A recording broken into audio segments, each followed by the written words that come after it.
Continuamos con Bienestar y bueno, queremos que te comuniques con nosotros, Están apareciendo nuestras líneas de contactos, redes sociales, blog, para que bueno, cualquier duda que tengas te puedas comunicar con nosotros y te podemos sacar la duda, ¿no? Los profesionales capaz que te pueden ayudar. Y bueno, nos metemos de lleno en el tema del día de hoy, hablamos de rehabilitación de adicciones.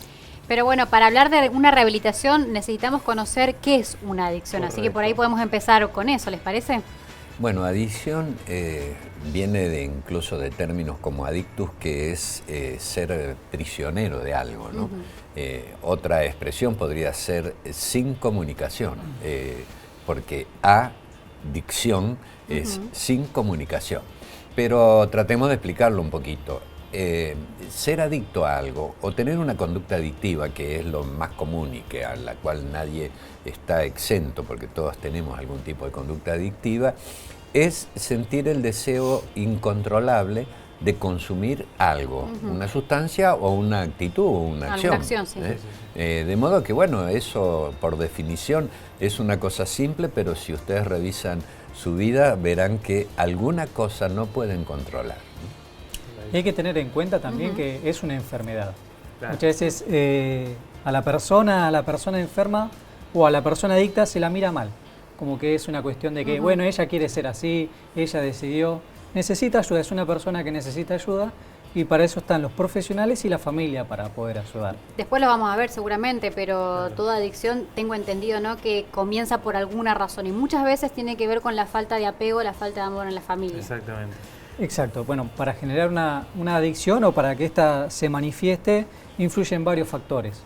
Pueden ser genéticos, pueden ser ambientales, disposicionales, y sí, muchas veces. No quiere decir esto que aquella persona que le falta cariño directamente va a caer en una adicción. Claro. Bueno. Sí, sí. Pero obviamente que muchas veces influye. Una persona busca de algún modo artificial aquello que no puede tener de manera natural. Lo que llamamos comúnmente vacíos, ¿no? El vacío, Claro. sí. Los huecos. Por eso el ocio también, ¿no? El hecho es cuántas El veces... vacío del estómago, por El ejemplo. vacío del estómago. También. Porque la adicción a la comida es una... Sí, sí. Pero claro, generalmente desencadenada, como decía el colega aquí, alguna cosa que nos está llevando a eso, como ser la ansiedad, por ejemplo, ¿no? Falta de proyectos en la vida, También. el no encontrar sentido a las respuestas que son vitales. ¿Qué hago? ¿Quién soy? ¿Dónde voy? ¿De dónde provengo? Que bíblicamente están, ¿cierto?, respondidas y que encausan, nos dan una linealidad en la vida, ¿cierto? Los lazos. Qué lindo es ver familias, ¿no?, que se acompañan, esas cosas que ayudan y que en cierto sentido, digamos, no es que sea eso la solución, pero son parte de un todo, ¿no? Y bueno, como son partes y son partes para el mal, también son partes para el bien. Para el bien. O sea, porque el grupo de amigos, el querer ser parte, muchas veces estar en malas compañías te llevan por caminos que otros no te hubiesen llevado. Claro. Si bien el grupo, la familia te puede ayudar, también te Hay puede otros perjudicar. que- Exacto, entonces hay que tener cuidado, hay que ser consciente de con quién se rodea. Precisamente en esto que también se paralela o se ejemplifica con otro término que es la dependencia, es decir, estar dependiendo de algo. Hay tipos de dependencia que tienen que ver con el comportamiento social. Muchas veces los adictos se juntan en grupos que hacen las mismas cosas, así como hay también una dependencia psicológica, una dependencia física o la combinación de todas estas. Pero esta ejemplificación de que muchas veces hay grupos que se atraen o se juntan para consumir, ¿no? Está bueno. Bien, vamos a seguir con el programa en referencia a lo que tiene que ver desarrollando el tema, ¿no? Queremos hablar de diferentes tipos de adicciones y algo que tiene que ver con sustancias, ¿no?, que dañan el cuerpo. Y bueno, tenemos acá la primera, que es el alcohol, ¿no? Tenemos una copa. El alcohol, doctor, se lo entrego. A ver, ¿qué nos puede decir sobre el alcohol, ¿no? Una bebida... Sí, hoy las por bebidas. hoy en nuestro país seguramente este es el prototipo de las adicciones, aunque casi todos asimilan al tema de la droga, por ejemplo, y de esto va a haber que aclarar algo. Pero el alcohol es la sustancia que está presente en la conducta de gran cantidad de personas. Y en esto yo creo que hay que clarificar algo. No hay cantidades que puedan evitarnos las adicciones. Está consumo o no consumo. Es decir, todo lo demás es cuestión de tiempo. Si yo tomo de vez en cuando, es cuestión de que justamente la tolerancia que va desarrollando mi organismo o el acostumbramiento, o yo alimento a mi organismo con algo y mi organismo cuando recibe ese algo va a empezar a sentir apetito o deseo de ese algo. Pero el alcohol es de las más desagradables de las adicciones. Interesante. Yo creo que por la cantidad de consecuencias que produce el consumo del alcohol, a veces incontrolado, en el sentido de que produce rápidamente enfermedades, inconducta, violencia, delito, todo tipo de alteración en el comportamiento se le puede atribuir al alcohol. Esto por no hablar de las enfermedades orgánicas específicas. Pero yo me quedo con lo que dijo Omar. Realmente en este tema, considerar a la adicción como una enfermedad es exactamente lo que hay que hacer, porque esto implica un desequilibrio y todo desequilibrio en el equilibrio de la salud significa enfermedad. Increíble, ¿no? Bueno, también tenemos el cigarrillo o el tabaco. La nicotina es lo que hace que la persona sea adicta, ¿no?, a lo que es el cigarrillo. La nicotina es el elemento adictivo, así como en el alcohol es el etanol, ¿no es cierto? Siempre hay un elemento adictivo. La nicotina es responsable de la adicción en el tabaco y además es responsable de otros males. Por ejemplo, no es la responsable directa del cáncer de pulmón, una de las consecuencias de fumar. Pero sí de instalar la adicción, porque hay receptores en el organismo que están preparados para ser alimentados con nicotina. Y si yo lo alimento, como expliqué hace un rato, seguramente dentro de un rato ese receptor va a tener apetito de lo que le estaba alimentando y me va a pedir más. El cigarrillo, el hábito del tabaco, mata en la Argentina 60.000 personas por año, a través de distintas consecuencias, enfermedades de todo tipo. Tal vez el tabaco goce de, si se puede utilizar la palabra gozo, del privilegio de ser el causante de mayor cantidad de enfermedades de características mortales. El tabaquismo es una enfermedad mortal, pero prevenible. Exactamente. Y para terminar lo que son las sustancias, bueno, tenemos las drogas en general, ¿no? Las sustancias como que es el LSD, el paco, cocaína, heroína, todas las drogas que tengan que ver de índole también legal e ilegal, porque legal también puede ser. Justamente no mencionaste a la que el símbolo la tiene. Marihuana. En algunos lados ya es legal, pero, ¿no? Alguna aclaración, y respecto también de lo que dice Larisa. En principio, droga es un término que farmacológicamente hablando le corresponde a muchas sustancias que no son adictivas, ¿no? Como los antibióticos o la aspirina, para decir, aunque hay adicción también a tomar analgésicos. Pero aquí estamos hablando de estupefacientes. Este término de legal a veces confunde la actitud del que valora el hecho si es permitido o no, como si es lícito o ilícito, legal o ilegal, o si es rechazado socialmente o no. Y cuidado que en algunos lugares donde está permitido la venta de marihuana, en este momento en el país vecino está siendo revisado eso, no quiere decir que uno va y dice deme tanto de marihuana, No. Quiere decir que tiene que tener la prescripción, está regulada o controlada, pero en realidad la prohibición de elementos que son adictivos ha sido experimentada en diversas circunstancias como un mecanismo controlador. Bueno, recuerdan ustedes la ley seca con el alcohol en los Estados Unidos. Bueno, esto no arrojó resultados positivos, pero en realidad lo que hay que hacer es instruir, porque cada uno elige lo que consume.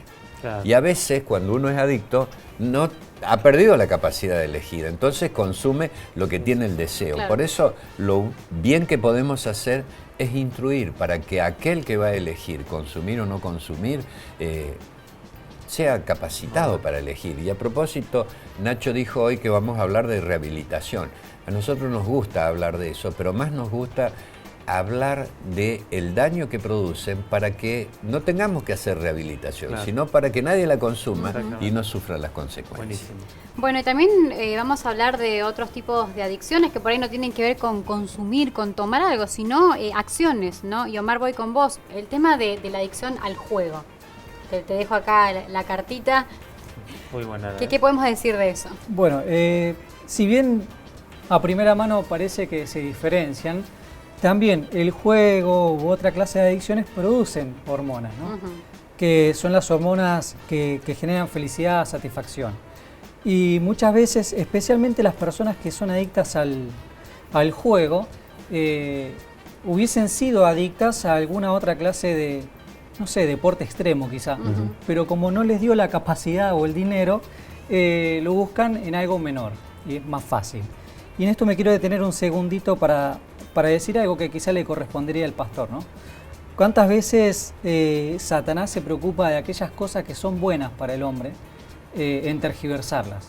Porque el juego es algo del ser humano y es bueno para el ser humano. Y lo que ha hecho la sociedad justamente es tergiversarlo para que al hombre le haga mal el juego. Claro. Pero tenés una buena carta, podés llegar a Puede hacer póker. Exacto. Muy buena carta. Entonces, quería recalcar simplemente eso. Y bueno, la persona que busca que se caracteriza en todas las adicciones, ¿no? Es un deseo de consumir un poquito más siempre. Claro. Y entonces se va invirtiendo tiempo, dinero, se desgastan las relaciones, empiezan a tener deudas, justamente para buscar la satisfacción que generaba. Mi madre siempre de pequeño me decía que ni jugando apueste, ¿no? Qué sé yo, a jugar a las cartas, siempre me lo decía. Es que así se empieza. Así se empieza. Quizá de pequeño unos caramelitos, un juguete, a las bolitas. Cuando le empezás a agarrar el gustito de empezar a ganar, algo más, de a poquito se va entrando. Como bien decía el doctor, ¿no?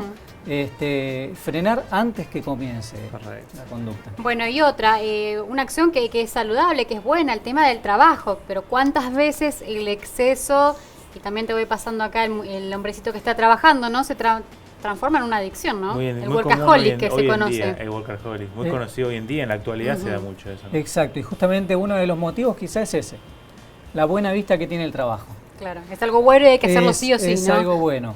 La responsabilidad de la persona. Exacto, influyen muchos factores de la personalidad para esto, que terminan con problemas de adicción al trabajo. Y sí, deterioran las relaciones.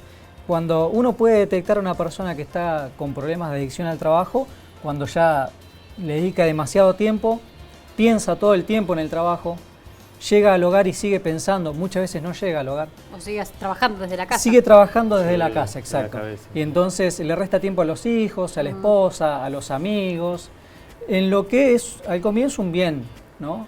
Tener un mejor trabajo, tener mejor ingreso, es una excusa muchas veces, ¿no? Y termina, bueno, como decíamos, al igual que el juego, el trabajo también, deteriorando las relaciones. Eso es lo que una quizás, explicación. Perdón. No, quizás hay algunas cosas que nosotros la vemos inofensivas o buenas, como estamos mencionando acá, ¿no? Y todo lo que mencionamos, ¿se acuerda cuando hablamos de temperancia? En el hecho, lo que es en exceso, ¿cierto? Hasta lo bueno en exceso hay es que malo, ser ¿no? moderado, claro. Hay que ser Eso era lo que iba a referir. Bueno, estamos al unísono. Están en sintonía, muy bien, ¿eh? Estamos en sintonía. Y yo voy al tema de las agendas. Yo siempre hablo del tema de la agenda. Levantémonos y tengamos nuestra propia agenda. Es decir, que Dios nos ayude a priorizar aquellas cosas que son, ¿cierto?, vitales, y entonces reconocer que debemos tener un marco de valores en nuestra vida, ¿no? Para que las cosas, ¿cierto?, de secundarias ocupen el lugar que tienen que ocupar y verdaderamente nuestra vida esté enmarcada en aquellas cosas que son importantes. Entonces, para no caer en estas situaciones o de repente para que nuestro cuerpo pueda seguir trabajando eso que ya no da más, le colocamos algunos, digamos así, o ingerimos algunas sustancias y allí empezamos, ¿no? Ya me siento bien y entonces ya empiezo a crear toda una situación que luego entonces necesitamos de esta rehabilitación. Me gustó el ejemplo de la agenda que ha puesto Roberto, porque a veces tenemos la inclinación de pedirle a Dios que bendiga la agenda que hemos hecho, y en realidad lo que tendríamos que decirle es que bendiga nuestra actitud al hacer la agenda, como para que tengamos nuestra voluntad incluso, que está siempre deteriorada con respecto de estas cosas, sea dirigida por Él, que la voluntad de Él se exprese en nuestras vidas, que en nuestras actitudes. Qué bueno es eso, me gustó el ejemplo. Y aprovechando, perdón, Omar. Que quería acotar una cosita más, que hay que ser, como bien decía Roberto, hay que ser consciente. ¿Por qué estoy haciendo lo que estoy haciendo, no? porque muchas veces uno dedica más tiempo al trabajo, quizá porque no está cómodo en la casa. Claro. Como preguntabas, Larisa. Tapamos con... Exacto. Sí, sí, sí, sí. No me llevo bien con mi esposa, tengo una mala relación con mis hijos y me dedico a trabajar más para evitar volver a casa. Y eso es triste, ¿verdad? Sí. Entonces, ¿por qué hago lo que hago? Revisar la agenda, entregarla a Dios y buscar ayuda si fuera necesario. Y para cerrar más que nada el bloque y la idea que estamos trabajando ahora, bueno, en palabritas nada más, lo que tiene que ver con la parte espiritual, ¿no? El vacío que nos dan estas adicciones, porque nos da un vacío por alejarnos de Dios a veces, ¿no? Sí, ahí justamente yo estaba mirando el objetivo, ¿no? de este tema. El tema es el refugio, que todas estas cosas no sean nuestro refugio. Algunas son un medio y no sean un fin. Y el refugio nuestro, justamente, nosotros debemos entender, qué lindo es cuando el hogar es nuestro refugio. Que nuestros hijos no tengan que buscar otras alternativas para encontrar ese vacío o superar ese vacío, esa situación, una frustración. Entonces la Biblia habla de escuelas de refugio en el Antiguo Testamento, ¿cierto? En la Antigüedad había escuelas de refugio donde los jóvenes encontraban allí la solución podían suplir sus necesidades. El libro de los Salmos, todo el Antiguo, toda la Biblia habla de tema refugio, refugio, refugio. Entonces, frente a eso, que nosotros podamos ser, en cierto sentido, instrumentos de refugio para otros, no solamente pensar nosotros, sino también pensar en el otro, para que nosotros en eso podamos canalizar, podamos ayudar a canalizar estas situaciones que hoy en donde vivimos, en el medio en que vivimos, hay tremendas necesidades. Y entonces yo digo ahí que vieron que siempre en un trabajo hay esa personita que vos la distinguís y tenés un problema y vas y qué lindo es, ¿no? Y entonces como cristianos en la rehabilitación creemos en un Dios que tiene el poder para rehabilitarnos, creemos en un Dios que es nuestro refugio y que también nosotros podemos ser canales, ¿no? de rehabilitación. Bueno, vamos a seguir hablando de este tema, pero ahora tenemos que hacer una pausa y ya seguimos con el programa.